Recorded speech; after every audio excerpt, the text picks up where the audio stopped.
Kosovo ভিসার খরচ ও বেতন। কসোভোর টাইপ ডি ভিসার সরকারি আবেদন ফি নির্ধারিত আছে 40 ইউরো, তবে এর বাইরে মেডিকেল চেকআপ, পুলিশ ক্লিয়ারেন্স, অনুবাদ, notary, biometric, VFS charge, agency fee যদি থাকে, এবং ঢাকা থেকে প্রিস্টিনা যাত্রার বিমান ভাড়া সবই পরিবর্তনশীল। নির্দিষ্ট খরচ আগেই স্থির করা যায় না, তবে রাষ্ট্রায়ত্ত বোয়েসেল প্ল্যাটফর্ম ব্যবহার করলে এজেন্সি, ঝুঁকি ও ব্যয় তুলনামূলক স্বচ্ছ থাকে।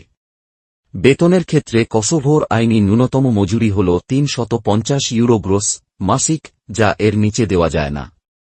অদক্ষ, মধ্যম দক্ষ খাতে, যেমন নির্মাণ, ওয়্যারহাউস, ক্লিনিং, হোটেল, রেস্টুরেন্ট, উৎপাদন, বাস্তবে গড় বেতন প্রায় 500 থেকে 600 ইউরো পর্যন্ত ওঠানামা করে, যা নির্ভর করে কর্মক্ষেত্র, নিয়োগের রেপুটেশন, আবাস, খাবার সুবিধা ও ওভারটাইমের ওপর।